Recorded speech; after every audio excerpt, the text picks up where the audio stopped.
Merci beaucoup, Nicolas. Bonjour à toutes et à tous. Un petit peu de bruit là à l'avant-scène. Merci beaucoup. On va démarrer notre session avec quelques minutes de retard, mais on va essayer de tenir à peu près les horaires. Bonjour Bruno Le Maire. Bonjour Nicolas Bétou. Merci d'être là. Bonjour à tous. Bonjour. Je vous accueille et on est ravis de vous accueillir au nom du MEDEF, de la REF et de tous ceux qui sont ici présents pour essayer de à la fois montrer leur optimisme et savoir exactement sur quoi on va pouvoir compter et comment est-ce que l'économie française va se redresser. On est à un moment crucial de la vie du pays, un moment crucial de la vie, de la survie de l'économie. Et tout ce que vous nous direz sera évidemment écouté avec beaucoup d'attention. On va passer 45 minutes ensemble avec autour de vous 4 jeunes chefs d'entreprise et en face de vous, au-delà des retransmissions télévisées, dans les gradins, comme on dit chez les Républicains aux États-Unis, plus de 40 000 personnes qui sont là et qui nous écoutent. C'est à peu près ça, hein, au jugé. Bruno Le Maire, autour de vous, vous avez, pour vous interroger, Paola Fabiani, qui est présidente de Wisecom, qui est juste ici à côté de moi, et présidente du COMEX 40 du MEDEF. Paola, peut-être un mot sur ce que c'est que ce COMEX 40 ? Tout à fait, donc bonjour Monsieur le Ministre. Bonjour.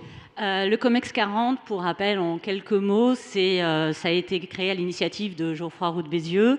C'est 45 membres, 23 femmes, 22 hommes, plus de 70% des secteurs... Pas de parité. Plus que la parité. Pas de parité. 70% des secteurs d'activité représentés, plus de 80% des territoires, et on a 3 missions. La première, c'est de créer des synergies intra-MEDEF, à l'extérieur du MEDEF, avec des politiques, avec des grands patrons, avec des ONG et autres. C'est aussi d'être saisi sur des sujets d'actualité ou de s'auto-saisir pour donner un avis et une vision des moins de 40. Et enfin, c'est réfléchir aux grands enjeux qui vont impacter notre économie, nos entreprises à court et moyen terme. Merci beaucoup. Alors vous dirigez une entreprise, hein, je l'ai dit, Wisecom, qui est le premier centre d'appel situé en plein Paris. C'était une réponse à un sujet qui était problématique, qui était le fait que ces centres d'appel se créaient beaucoup à l'étranger. Et vous avez aujourd'hui 250 salariés. À côté de vous, Romain Detellier, qui est président d'Arc Industrie, une entreprise dans le secteur industriel, que vous avez racheté en 2016. Oui, tout à fait. Février 2016. Tôlerie industrielle, donc une activité B2B avec des grands clients. Et vous avez aujourd'hui un peu plus de 20 salariés. Juste à côté de vous, Bruno Le Maire, Cécile Mazot. Cécile Mazot est la présidente de Groupe Mazot et de Foncière Logement, et membre aussi, comme tous ceux qui sont ici, du COMEX 40. Foncière Mazot, le Groupe Mazot, c'est une entreprise familiale. Vous en êtes à la 5e génération, c'est ça, et vous êtes là dans cette entreprise depuis une bonne quinzaine d'années, et la patronne de cette entreprise depuis 5 ans. Il y a 130 salariés dans le secteur de la construction, je le redis. Et puis, Sofiane Aboubeker, qui est à côté de Cécile, là, à la symétrie de ma position à moi. Vous êtes le patron de Arecia, qui est une entreprise qui est spécialisée dans la gestion de risques, les questions de sûreté et de sécurité, 200 collaborateurs. Et vous avez créé Arecia en 2012. Donc on est, Bruno Le Maire, ici avec des jeunes patrons et des jeunes entreprises ou des entreprises qui rajeunissent tous les jours. Je pense à cette entreprise que vous dirigez, Madame Mazot. On a aujourd'hui une forte attente qui se manifeste dans le pays sur le plan de relance. Ce plan de relance a été décalé d'une semaine. Il sera annoncé dans une semaine, jour pour jour, par le Premier ministre. Ce plan a été préparé par vous, par vos équipes. Il est prêt, dit-on. Je vous le confirme. On en a eu quelques éléments hier. Le Premier ministre en a développé quelques parties. Je suppose que vous ne pouvez pas le détailler aujourd'hui, puisque tout ça doit se dérouler dans une semaine. Mais ce qui nous intéresse probablement ici, et j'allais dire presque avant tout, c'est la philosophie de ce plan. Qu'est-ce qui a été au cœur de votre préoccupation? Quels sont les grands guides, les guidelines, comme on dit en mauvais français, qui vous ont inspiré pour décider de ce plan? Alors d'abord, Nicolas Bétou, il y a eu un avant le plan de relance. Et je voudrais commencer par là, pour vous adresser à tous, à travers votre président Geoffroy Roux de Bézieux, un immense merci. Un immense merci à toutes les entreprises de France et à tous les entrepreneurs de France. Ça fait 3 ans que nous travaillons ensemble. Je n'oublie pas qu'avant la crise, grâce à vous, grâce à votre détermination, grâce à vos investissements, nous avions en janvier 2020 une nation qui était la plus puissante économiquement de toutes les nations européennes. 1,5 point de croissance, 0,9 en Allemagne. Moins de 8% de taux de chômage, et nous étions devenus, une fois encore grâce à vous, la nation la plus attractive pour les investissements étrangers en France. Donc je veux commencer mon propos par là. Merci aux entrepreneurs de France. Merci aux entreprises de France. Et je continue en vous disant que nous n'aurions jamais réussi, jamais, à traverser cette crise d'une violence sans équivalent dans l'histoire moderne française, si vous n'aviez pas répondu présent. Ce n'est pas moi qui ai fourni les rayons des grandes surfaces pour éviter qu'il y ait des pénuries alimentaires en France. Ce sont les grands distributeurs, c'est la grande distribution, c'est les agriculteurs, c'est l'industrie agroalimentaire. Ce n'est pas moi qui ai apporté la trésorerie nécessaire aux PME, aux TPE, aux start-up. Moi, j'ai apporté une garantie. 300 milliards d'euros, c'était pas rien. Mais après tout, ça n'était qu'une garantie. Ce sont les banques qui ont apporté le financement nécessaire et je veux saluer le rôle que les banques ont joué pendant cette crise pour continuer à apporter le financement nécessaire aux entreprises. Alors merci à vous, merci à toutes les filières industrielles, merci au système financier qui a tenu bon. Maintenant, on rentre dans le temps que vous venez d'indiquer, le plan de relance. Le futur proche et le futur à moyen terme. Une philosophie, l'investissement. Le plan de relance, c'est la France 2030. C'est une France qui a retrouvé sa compétitivité. C'est une France avec des entreprises qui réussissent parce qu'elles sont exceptionnelles et que nous avons un esprit d'entreprendre en France qui est exceptionnel. C'est une économie décarbonée qui a accéléré sa transition écologique. Nous assumons pleinement avec le Premier ministre et avec le Président de la République que la philosophie du plan de relance, c'est l'investissement pour la France 2030. C'est une méthode. L'intégralité des 100 milliards d'euros seront dans une mission relance que nous piloterons au ministère de l'économie et des finances pour nous assurer que l'argent soit décaissé tout de suite. Et je dis à tous les entrepreneurs du bâtiment, des travaux publics, qui vont disposer de plusieurs milliards d'euros pour investir dans la rénovation énergétique, nous ne retiendrons que les projets qui sont des faits immédiats pour que le premier coup de pioche soit donné dès l'année 2021 et que l'activité économique puisse repartir dès l'année 2021. C'est vous qui êtes au guichet. Il y a un guichet unique, c'est le ministère de l'économie et des finances. C'est le choix que nous avons fait avec Emmanuel Macron et avec Jean Castex. Plutôt que de distribuer l'argent au ministère avec le risque qu'il y ait des dépenses de fonctionnement ou des dépenses qui ne soient pas engagées ou des projets absolument mirifiques mais dont personne ne voit jamais le jour et il n'y a jamais un seul ouvrier sur le chantier, nous avons décidé de concentrer la gestion au ministère de l'économie et des finances avec une exigence, le décaissement le plus rapide possible et l'efficacité pour l'emploi. Jean Castex disait hier devant cette même assemblée que les fonds qui ne seraient pas engagés suffisamment vite seraient fléchés vers d'autres destinataires. C'est vous qui ferez ça ? Alors je vais être là aussi très concret. Nous ferons toutes les semaines un point avec mes équipes et un certain nombre de personnalités qui seront nommées prochainement, qui s'assureront que sur la rénovation énergétique, sur l'investissement dans l'hydrogène, sur les batteries électriques, les projets avancent au rythme que nous souhaitons. Si jamais nous nous apercevons que tel grand projet mirifique de rénovation énergétique d'un bâtiment public n'avance pas, sous l'autorité du Premier ministre, je lui soumettrai chaque mois un certain nombre de projets en lui disant voilà, ça n'avance pas, je te propose de déplacer ces crédits de tel projet vers tel autre projet qui lui est mûr, il est prêt, les équipes sont au travail, elles attendent juste le financement, on retire le financement du projet qui n'avance pas et on va vers le projet qui avance. Présentation la semaine prochaine donc, il est temps quand même parce que la reprise se tasse. Je veux dire, le mouvement qu'on a vu, le rebond qu'on a commencé à connaître fin juin, juillet, un petit peu août, ça se tasse. C'est dangereux ? Non, ce n'est pas dangereux et je voudrais simplement qu'on se remette tous dans une perspective de long terme et je partage le volontarisme et l'optimisme de votre président Geoffroy Roux de Bézieux. Nous venons de vivre la crise économique la plus grave depuis 1945. L'économie a été à l'arrêt pour un tiers des activités économiques pendant plusieurs mois. Enfin, personne ne peut penser qu'en 3 ou 4 semaines, nous allons écarter les conséquences de cette crise. Ce n'est pas vrai. Et je continuerai à tenir un discours de vérité aux Français. Nous avons déployé des mesures, déployé beaucoup d'argent pour relancer l'activité économique. Ça a marché. Tout ce que nous avons fait sur l'industrie automobile, ça marche. On a vendu en juin 2020 plus de voitures qu'en juin 2019. Mais nous ne retrouverons notre niveau de développement économique qu'au bout de 2 ans.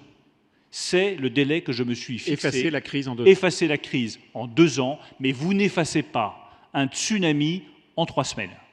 Il faudra 2 ans pour redresser l'économie française, et je vais vous dire ma conviction profonde, Nicolas Bétou, nous sortirons plus forts de cette crise, avec une économie plus compétitive, avec plus de technologie, plus d'innovation, avec de nouveaux secteurs industriels, alors que depuis 30 ans, nous vivons sur les mêmes secteurs industriels. Nous allons en créer de nouveaux dans l'intelligence artificielle, dans le quantique, dans le transport électrique, dans l'hydrogène. Nous allons ouvrir de nouveaux marchés pour la France et notre économie sera plus compétitive et plus respectueuse de la planète. Aujourd'hui, les prévisions, la conjoncture nous annonce une récession de 11% en 2020. Est-ce que ces prévisions tiennent compte de ce plan de relance qui va démarrer donc assez vite, si j'ai bien compris, et autrement dit, est-ce que vous pouvez espérer aujourd'hui, vous pouvez annoncer que ce moins 11% devrait être la limite la pire en ce qui concerne la conjoncture économique? Je pense que nous pouvons faire mieux. Le moins 11%, nous l'avons fixé au moment où la crise sanitaire était à son pic, où les conséquences économiques étaient les plus graves. Je ne vais pas réviser le chiffre de croissance tout de suite, mais j'espère qu'avec les mesures que nous avons prises et qui ont été efficaces, avec les mesures que nous avons prises pour la rentrée, qui sont immédiatement disponibles, je le dis à tous les entrepreneurs qui sont là, si vous embauchez un jeune, les 4 000 € de prime sont immédiatement disponibles. Je dis à tous les restaurateurs, tous les hôteliers, je vois un grand ami qui a beaucoup d'hôtels, que nous avons maintenu le chômage partiel jusqu'à la fin de l'année 2021. Donc toutes les mesures pour amortir la crise à la rentrée, elles sont disponibles. Tout cela devrait nous permettre, je l'espère, d'avoir une récession inférieure à moins 11% pour 2020. Pourquoi est-ce que je reste prudent? Tout simplement parce qu'il y a beaucoup d'incertitudes économiques, beaucoup d'incertitudes internationales, le Brexit, l'élection américaine qui a évidemment un impact très fort sur le commerce mondial et sur les relations entre les États-Unis et la Chine, mais je vous le redis, nous nous battons et je pense que grâce à nos mesures, nous pourrons avoir une récession inférieure à 11% en 2020. Bonne nouvelle, enfin, pas trop mauvaise nouvelle. Parmi les informations confirmées hier, parce que ça tournait déjà depuis un moment par Jean Castex, il y a l'intégration dans le plan de relance de la baisse des impôts de production, 10 milliards au 1er janvier 2021, 10 milliards par an. Ça, c'est votre bébé. 3 ans. D'habitude, la gestation, pour y arriver, c'est 9 mois. Ouais. Pour les impôts de production, ça aurait été 3 ans. Mais on y est arrivé.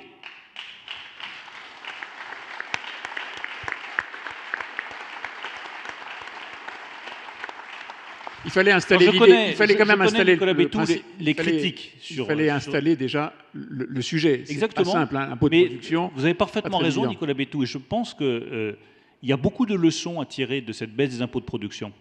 La première, comme vous le dites très bien, c'est qu'il faut installer le sujet dans l'opinion publique pour qu'il y ait un vrai débat serein, construit, intelligent sur le sujet. Laurent Berger, le patron de la CFDT, dirait à juste titre qu'il faut d'abord un diagnostic partagé. Eh bien, nous avons réussi, avec Geoffroy Roux de Bézieux, avec les entrepreneurs, avec les collectivités locales et les régions qui sont concernées au premier chef, et je salue le président de la région des Hauts-de-France, Xavier Bertrand, qui est parmi nous, nous avons installé un diagnostic partagé. Ces impôts de production sont stupides, inutiles et contribuent à la délocalisation industrielle de notre pays. Et on ne peut pas vouloir faire de la relocalisation industrielle et ne pas toucher à des décisions difficiles que nous avons eu le courage de prendre avec Emmanuel Macron. Nous avons pris 2 décisions difficiles. La première, c'est la baisse de la fiscalité sur le capital. Il n'y a pas d'entreprise industrielle sans capital.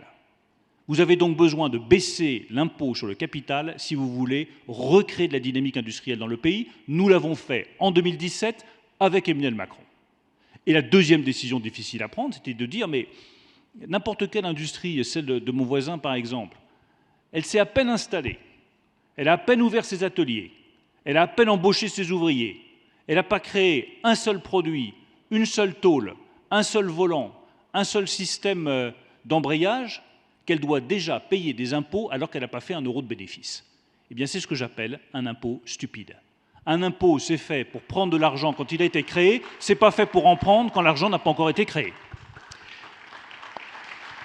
Est-ce que cet impôt stupide a vocation à disparaître? Là, l'idée, c'est réduction de 10 milliards. C'est déjà vocation à disparaître. C'est déjà beaucoup, pas beaucoup, mais est-ce que, puisque c'est stupide, s'il survit, ça reste un peu stupide? Je pense que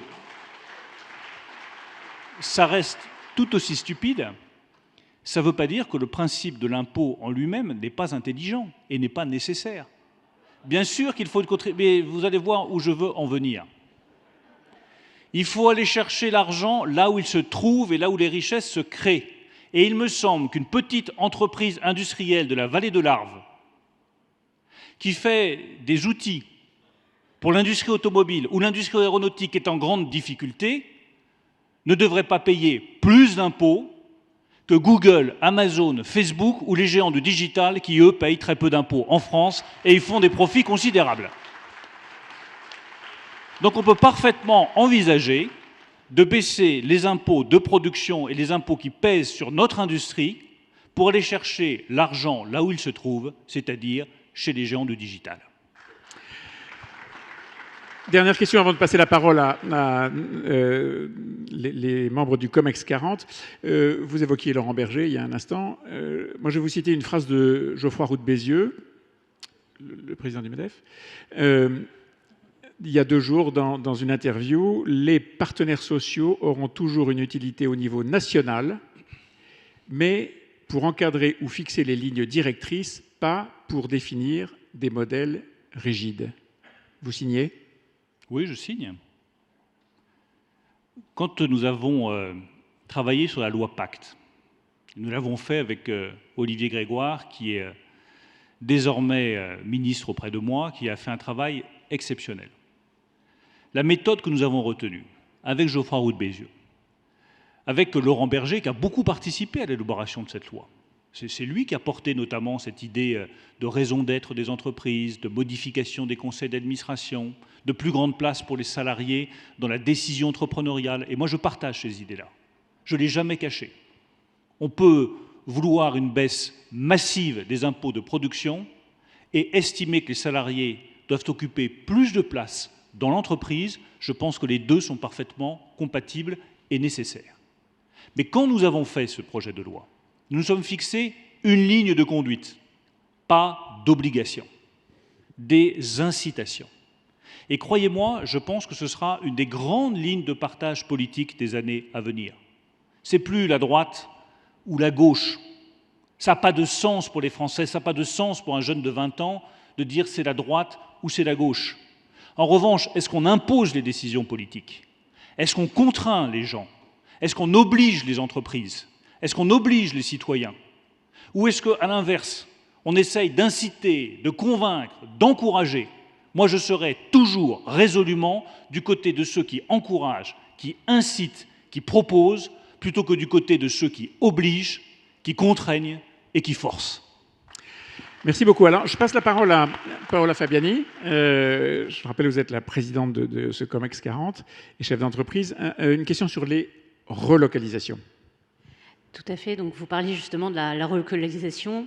C'est un enjeu majeur. La diminution des impôts de production le prouve et va le permettre en partie. J'aurais deux questions. Relocalisation, on parle d'industriel, il y a la relocalisation du service aussi, qui est aussi un enjeu. Je pense que c'est important de ne pas forcément dissocier les deux. Et par ailleurs, comment booster en fait la compétitivité qui va avec la relocalisation? Et quel levier vous pouvez avoir par rapport à ça? Première remarque qui devrait tous nous interpeller profondément. La France est de tous les pays de l'OCDE celui qui a le plus délocalisé. C'est scandaleux. C'est une défaite collective. Nous avons laissé partir des pans entiers de notre industrie par manque de courage, par manque de lucidité, par manque d'investissement et de volonté. Avec des conséquences sur le commerce extérieur. Avec des conséquences sur le commerce extérieur de Nicolas Bétou, mais aussi avec une flambée du Front National partout où les industries ont fermé. Quand une entreprise industrielle ferme, une permanence du Front National ouvre. Voilà la réalité. Et c'est bien ça que je combats. Donc les relocalisations industrielles, il faut bien s'entendre sur ce que cela veut dire. On ne va pas faire revenir en France de la production industrielle à faible valeur ajoutée. Et jamais je n'irai faire croire ça aux Français, parce que c'est faux. En revanche, nous pouvons recréer en France des marchés industriels à haute valeur ajoutée sur lesquels nous pouvons et nous allons réussir. Un exemple, les batteries électriques. 85% des batteries électriques qui sont dans vos Zoé ou devant 208 électriques venaient jusqu'à présent de Chine ou de Corée du Sud. Nous avons estimé, avec mon homologue allemand Peter Altmaier, avec le président de la République, Emmanuel Macron, avec la chancelière allemande, Angela Merkel, mais aussi avec Total, avec Saft, avec PSA, qui ont joué un rôle formidable. Et je rends hommage à Patrick Pouyanné, comme je rends hommage à Carlos Tavares, pour leur caractère visionnaire dans le développement de ces batteries électriques. Les patrons de Total et de PSA, en France la production de batteries électriques qui étaient produites jusqu'à présent en Chine ou en Corée du Sud. On peut et on va réussir la relocalisation industrielle en France. Là où je vous rejoins totalement, c'est que l'industrie, ce n'est pas que de la production manufacturière. Il faut aussi que nous soyons compétitifs sur les services. Parce que les deux sont maintenant totalement intégrés. Et que si nous voulons que l'industrie renaisse, il faut aussi que nous soyons compétitifs sur le coût des services, sur le coût de la main-d'œuvre. Le combat reste à mener, nous le mènerons. Je complète la question de Paolo Fabiani sur les impôts de production et sur une partie de ce qui a été annoncé hier par Jean Castex qui a précisé qu'il voulait concentrer une partie de cette baisse des impôts de production sur les locaux industriels. Est-ce qu'il n'y a pas là une contradiction avec ce que vous venez de défendre comme point de vue? Au contraire, je pense que c'est parfaitement complémentaire et cohérent. Je vous recommande de ressortir un certain nombre de discours qui, pour le coup, n'étaient pas visionnaires, mais de pures illusions, sur l'industrie sans usine. Croyez-moi, je suis peut-être un peu ras la casquette, mais moi, je ne connais pas d'industrie sans usine. Et je ne reconnais pas de relocalisation sans bâtiment industriel, et je ne connais pas d'industrie sans ouvriers, ni ingénieurs, ni contremaîtres. Donc si vous voulez qu'il y ait de l'industrie en France, il faut qu'il y ait des bâtiments industriels, il faut faciliter leur construction, il faut baisser les impôts locaux, et il me paraît sage, comme l'a dit le Premier ministre, de baisser pour moitié la CVAE, pour moitié la contribution foncière des entreprises, de façon à ce que lorsque vous voulez étendre votre entreprise industrielle, ouvrir de nouveaux locaux, vous ne vous disiez pas c'est trop cher, mais vous vous disiez c'est en France que je vais le faire. Pas de relance sans industrie, pas de relance sans relocalisation, pas de relance sans main-d'œuvre. Romain Letellier, une question. Bonjour Monsieur le Ministre. Bonjour. Quand on aura relocalisé, on sera tous très heureux et on vous en remercie. Et en même temps, on a des pénuries de main-d'œuvre récurrentes dans nos métiers industriels, dans les métiers du BTP. Est-ce qu'on peut s'attendre à des actions innovantes et pragmatiques de la part du gouvernement dans les temps à venir? Oui. Merci. En tout cas, je l'espère. Merci, c'était... Voilà. Pour une fois, je vais être bref. Vous touchez du doigt, après la question industrielle et délocalisation, ce qui est peut-être le deuxième problème stratégique français, dont nous discutons avec Geoffroy Roux de Bézieux très régulièrement. L'inadéquation entre l'offre et la demande en matière de travail. Vous cherchez des chaudronniers, vous n'en trouvez pas. Vous cherchez des soudeurs à haute compétence, vous n'en trouvez pas. Vous êtes dans l'hôtellerie et la restauration, vous cherchez des serveurs de qualité, vous n'en trouvez pas. Vous cherchez des cuisiniers, vous avez du mal à en trouver. Il y a des emplois disponibles en France, mais il n'y a pas les formations adéquates. Nous allons donc, dans le plan de relance, mettre sur pied pour la première fois, avec Elisabeth Borne, sur proposition des partenaires sociaux, une gestion prévisionnelle des effectifs au niveau national, qui se déclinera ensuite, bien entendu, région par région, puisque ce sont les régions qui ont la compétence économique, mais nous voulons avoir une vision nationale des besoins en compétences de l'industrie, des services, de tous les secteurs d'activité français. Et nous pourrons, comme cela, en ayant cette gestion prévisionnelle des effectifs au niveau national, adapter nos offres de formation à la demande des entreprises. À votre avis, combien de temps est-ce que ce plan peut mettre pour être pleinement efficace? Tout de suite? Oui, mais pour être pleinement efficace. Il n'y a pas... Mettre en œuvre, ok, mais quand est-ce que Romain Letellier n'aura plus à poser cette question? Sur la formation, c'est forcément plus long. Mais je voudrais simplement relever devant vous la très grande efficacité de l'État dans sa réponse économique et financière. Je vous ai dit merci et je vous redis merci parce que sans vous, rien n'aurait été possible. Mais je pense que ce n'est que justice que de reconnaître la qualité du travail qui a été fait par le ministère de l'Économie et des Finances et par mes services pendant cette crise. Le prêt garanti par l'État, 48 heures pour mettre sur pied 300 milliards d'euros de garantie pour les prêts, sauver la trésorerie des entreprises qui ont engagé 120 milliards d'euros de prêts garantis par l'État. Le fonds de solidarité pour les TPE, pour les indépendants, pour tous ceux qui ne pouvaient pas vivre sans avoir le soutien de l'État, 15 jours pour mettre sur pied pour des centaines de milliers d'entreprises un fonds de solidarité avec 1 500 € attribués chaque mois à ceux qui avaient perdu 50% de leur chiffre d'affaires. Le report des charges, l'annulation des charges sociales et fiscales, fait aussi dans des délais très rapides. C'est pour ça que la France marche. Et c'est pour ça que la France va s'en sortir. C'est parce qu'elle a des entrepreneurs exceptionnels, mais parce qu'elle a aussi une administration de grande qualité. Vous avez réussi à faire applaudir Bercy, ce qui est quand même pas banal. Cécile Mazot, une question sur le plan de relance. Je rappelle, Cécile Mazot travaille dans le bâtiment, la construction. Donc, j'avais une question par rapport au bâtiment, donc au regard des enjeux environnementaux et la crise sanitaire que nous vivons. Quelles vont être les mesures économiques pour soutenir le secteur de la construction, sachant que le bâtiment représente 2 millions d'actifs? Et je voudrais préciser mon propos par rapport à la construction. Ce n'est pas uniquement la rénovation, il y a aussi la construction neuve. Alors, le bâtiment, pour le coup, ça répond aussi à la question de Nicolas Bétou. Il est décisif pour le succès de la relance, parce que les chantiers sont ouverts tout de suite, les ouvriers sont sur le terrain, c'est de l'activité économique immédiate. Je ne vais pas donner le chiffre précis, mais je peux vous dire qu'il y aura plusieurs milliards d'euros sur la rénovation énergétique des bâtiments dans le plan de relance. Plusieurs milliards d'euros pour les ménages privés qui voudront rénover leur logement, c'est ma prime rénov', et plusieurs milliards d'euros aussi pour la rénovation énergétique des bâtiments publics, les hôpitaux, les collèges, les lycées, les écoles, tous les bâtiments publics qui méritent d'être rénovés. Nous n'oublions pas la construction neuve non plus. Et j'ai reçu hier les représentants du bâtiment, nous discutons avec eux, je plaide, et je pense que nous aurons gain de cause, pour les dispositifs les plus simples possibles qui vous permettent d'engager les chantiers immédiatement avec tous les emplois que ça représente. Mais il y a une chose que je vous demande, et une chose que je demande à tous les entrepreneurs du bâtiment, tous les entrepreneurs des travaux publics.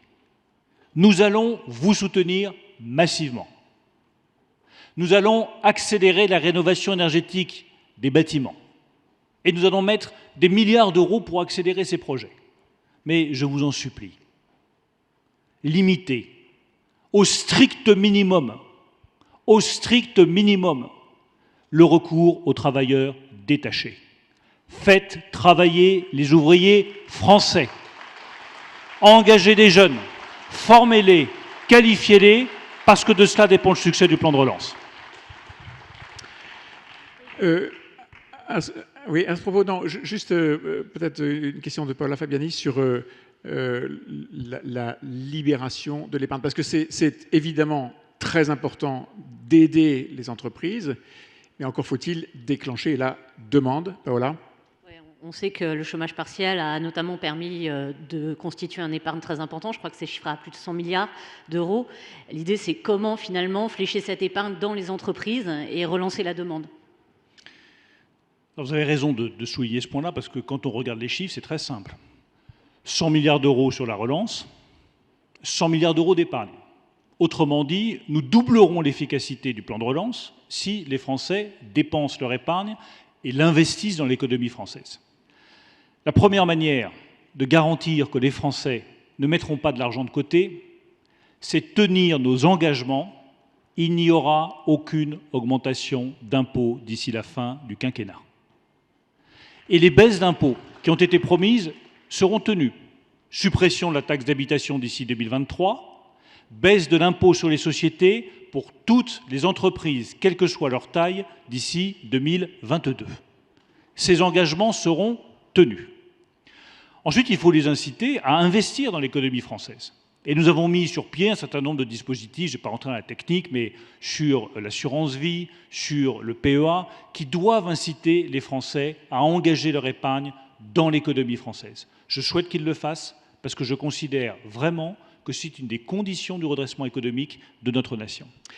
Merci beaucoup. Sofiane Aboubeker, une question sur la transition numérique. Oui, monsieur le ministre, vous l'avez parlé tout à l'heure. L'un des aspects du plan de relance, c'est de mettre l'aspect sur la création de champions français du numérique.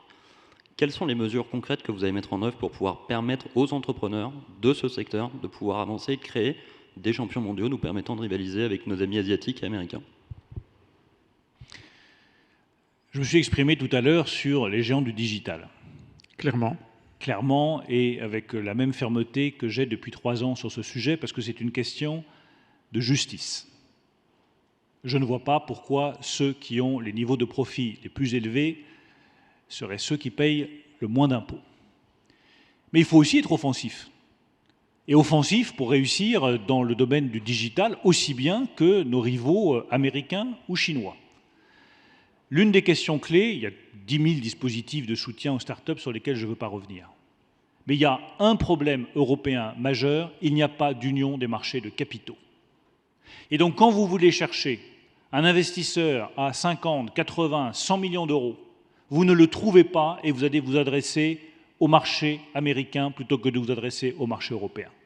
Un de mes grands défis dans les 2 années de quinquennat qui restent au ministère de l'économie et des finances, c'est de créer enfin l'union des marchés de capitaux qui permettra aux startups françaises de se financer en Europe plutôt que de se vendre aux États-Unis. Et la souveraineté numérique dans tout ça, Paola? Je voudrais juste rebondir une seconde sur le digital, parce qu'il n'y a pas que les géants du digital, pour dire à quel point la digitalisation de l'économie française est aussi un des enjeux majeurs du plan de relance. J'ai reçu hier les petits commerçants. Et je pense à tous ceux qui ont notamment un commerce d'habillement, qui ont terriblement souffert de la crise. Les chiffres sont sans appel. Un petit commerce qui est digitalisé s'en sort à peu près. Un petit commerce qui n'est pas digitalisé, il est mort. Et malheureusement, la part des petits commerces qui aujourd'hui sont digitalisés, ont un site internet, font de la vente par correspondance, elle est infime. Donc nous allons aider les commerçants, aider le commerce de centre-ville, aider le commerce de proximité pour qu'il se numérise, qu'il se digitalise et qu'il puisse vendre par Internet, parce que nous devons apprendre à vivre avec le virus et nous devons réinventer notre économie en fonction des conséquences de cette crise sanitaire. Rapidement, Paola Fabiani sur la souveraineté numérique et puis ensuite Romain Letellier. Oui, alors effectivement, dans la continuité, je pense que le fait de faire des champions va pas sans la souveraineté numérique et une vraie politique de souveraineté numérique nationale et européenne. On voit la place grandissante de la data, et quand on sait effectivement que la majorité de nos sociétés du CAC hébergent essentiellement dans leur cloud d'Amazon, par exemple, qu'est-ce que vous proposez ? Nous travaillons à la demande du président de la République sur ce qu'on appelle un cloud souverain, c'est-à-dire un cloud qui permettrait de stocker les données les plus sensibles des entreprises qui sont stratégiques pour le pays. Nous avançons. Il y a une difficulté que je ne cache pas, c'est qu'une entreprise, quand elle stocke ses données, elle veut aussi que ces données soient valorisées et qu'elle puisse en faire quelque chose. Or, nous n'avons pas aujourd'hui l'équivalent de Microsoft pour la valorisation des données qui sont stockées.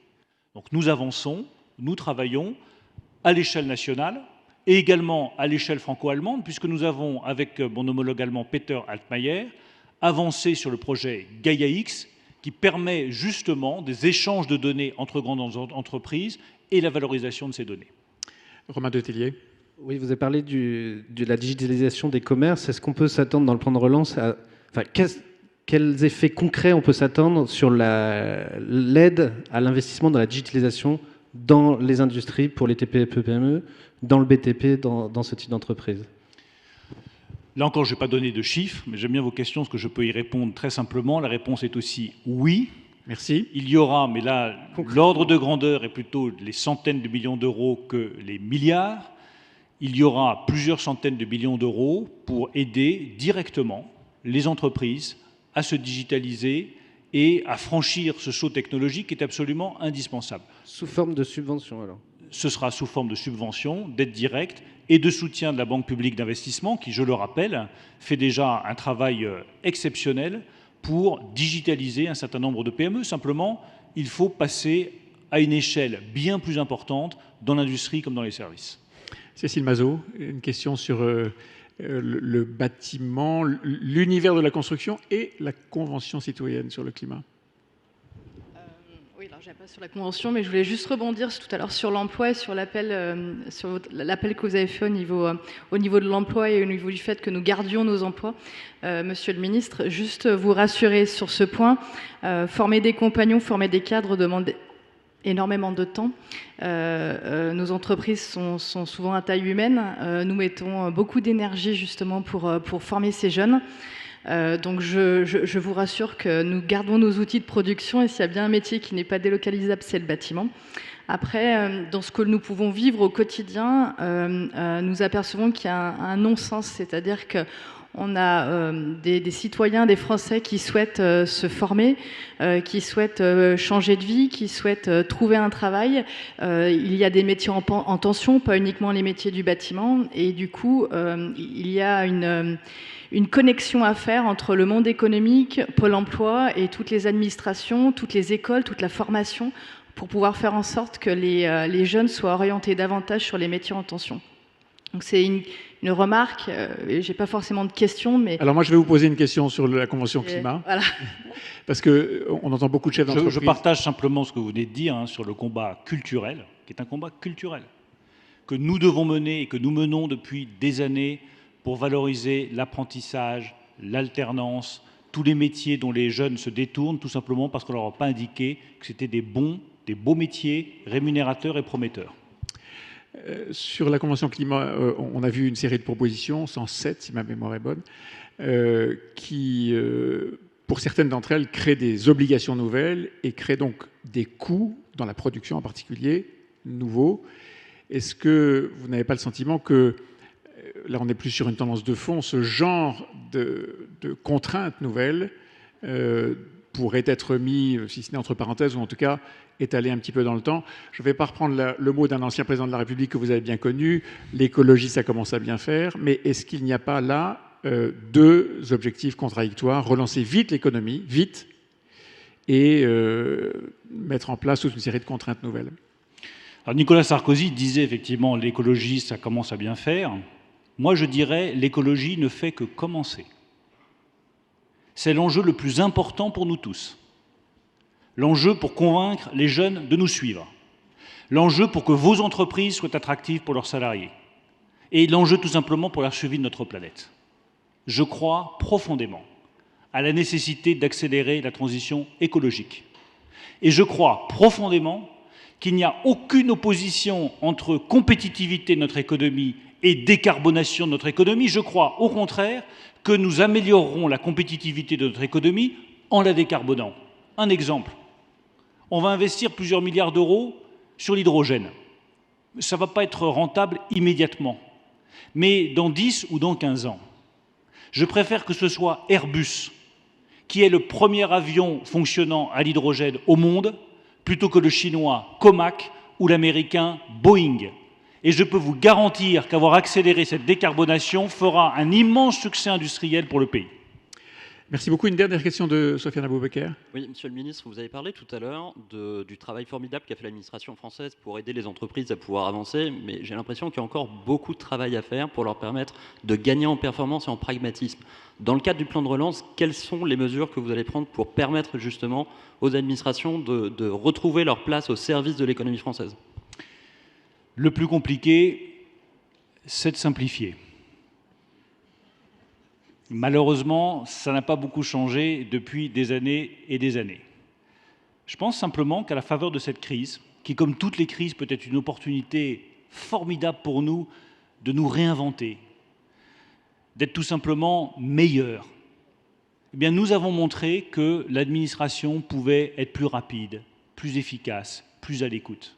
Moi, depuis 6 mois, je n'ai pas cessé de voir la grande distribution, elle est représentée juste devant moi, les banquiers, les assureurs, les industriels, les fédérations de commerce. Et à chaque fois qu'il y avait une difficulté et qu'ils me disaient « Attendez, là, ça ne va pas dans votre administration, c'est pas assez rapide, c'est trop compliqué », j'ai accéléré et j'ai simplifié. Nous avons mis en œuvre avec Geoffroy Roux de Bézieux une task force stratégique qui se téléphonait tous les jours, pas toutes les semaines, tous les jours, pendant 6 mois. Tous les jours, nous avons fait le point sur ce qui marchait ou sur ce qui ne marchait pas. Il fallait corriger, on corrigeait. Il fallait simplifier, on simplifiait. Pour moi, le grand défi, le plus grand défi devant moi, comme ministre de l'économie, des finances et de la relance, ça n'est plus la conception du plan de relance. On y travaille depuis 4 mois, c'est prêt. C'est l'exécution du plan de relance. Et je veux vous faire une promesse ce matin devant vous. L'exécution du plan de relance se fera avec les entreprises. Elle se fera avec vous, avec les régions, avec les collectivités locales, avec les partenaires sociaux. Parce qu'il n'y a que comme ça que nous réussirons. Il n'y a pas d'un côté l'administration et de l'autre les entreprises. Il y a la nation française unie, rassemblée, forte. Merci beaucoup Bruno Le Maire. Merci, on a retenu...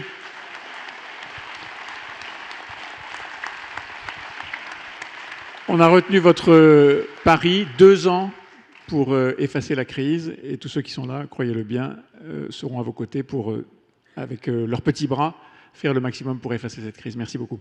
Merci à tous et très belle journée. Merci beaucoup.